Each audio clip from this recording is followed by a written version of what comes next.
مگر نبی صلی اللہ علیہ وسلم خاموش رہے۔ آپ صلی اللہ علیہ وسلم نے آسمان کی طرف دیکھا، چہرے پر سکون، دل میں یقین۔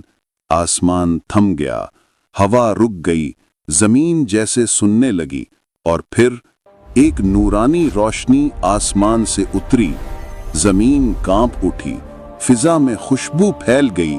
حضرت جبریل علیہ السلام نازل ہوئے، چہرے پر جلال، ہاتھ میں وحی۔ انہوں نے کہا، اے محمد صلی اللہ علیہ وسلم، کہہ دیجئے قل هو اللہ احد، کہہ دو وہ اللہ ایک ہے۔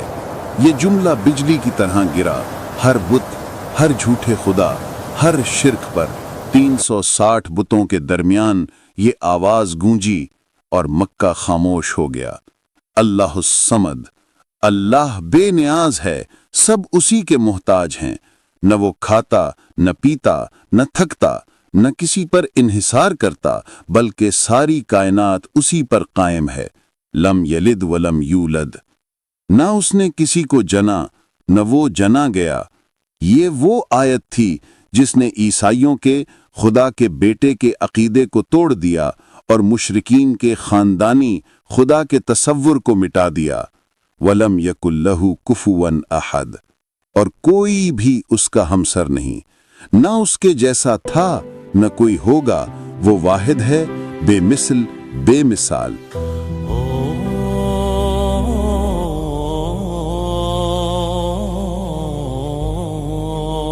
جب سورہ اخلاص نازل ہوئی تو مکہ کی فضائیں لرز گئیں۔ سرداروں نے ایک دوسرے کی طرف دیکھا، کسی نے کہا یہ کیسے کلام ہے، ایسا تو اور ہم وہ نے کس کبھی چیز سنا سے نہیں۔ بنا ہے؟ کسی نے سونا، سر جھکا لیا، چاندی، جیسے دل کی گہرائیوں لوہا، میں کچھ جاگ گیا۔ ہیرے کا؟ لیکن ابو جہل چیخا، یہ محمد کا جادو ہے، اور وہی لمحہ اسلام کی بنیاد بن گیا۔ چلو اب کھڑے ہو جاؤ۔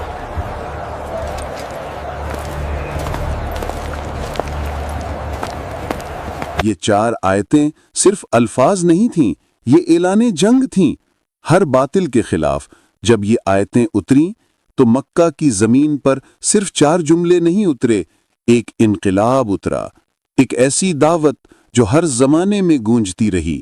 اللہ ایک ہے، اللہ بے نیاز ہے، نہ اس کا باپ، نہ بیٹا، اور نہ کوئی اس کے جیسا۔